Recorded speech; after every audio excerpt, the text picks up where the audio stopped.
Zero की घात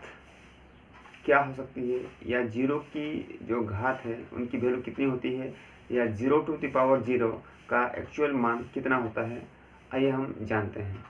देखिए, इनका आंसर निकालने से पहले हमें कुछ बेसिक जो कॉन्सेप्ट है उस पर हमें ध्यान देनी होगी। देखिए, यदि कोई पॉजिटिव नंबर है और यदि उसका जो घात 0 है,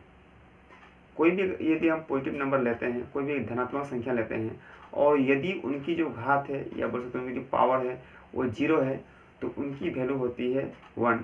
ये आप दिमाग में बैठा लीजिए। सेकंड बात हम ये जान लेते हैं, यदि किसी भी जो नंबर है या बोल सकते हैं कि यदि किसी नंबर का जो बेस है वो 0 है और उसका यदि घात कोई पॉजिटिव नंबर है तो उसकी वैल्यू हमें प्राप्त होती है 0। तो यहाँ जो क्वेश्चन दिया गया है, देखिए इसमें 0 की घातांक 0 है, यानी जो ऊपर वाला जो 0 है जिसकी जो घातांक की अगर बात करते हैं वो 0 हमेशा ये कहता है या वो ये कहलाता है कि यदि मैं किसी की संख्या का अगर घात 0 हूँ तो उनकी वैल्यू में 1 होता हूँ, यानी उनकी वैल्यू 1 होता है,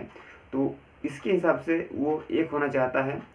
और हम ये भी जानें कि यदि किसी संख्या की यदि वो बेस यदि 0 है और ऊपर यदि कोई धनात्मक नंबर है तो वो 0 जो बेस की जो 0 होती है वो उनकी वैल्यू को 0 वो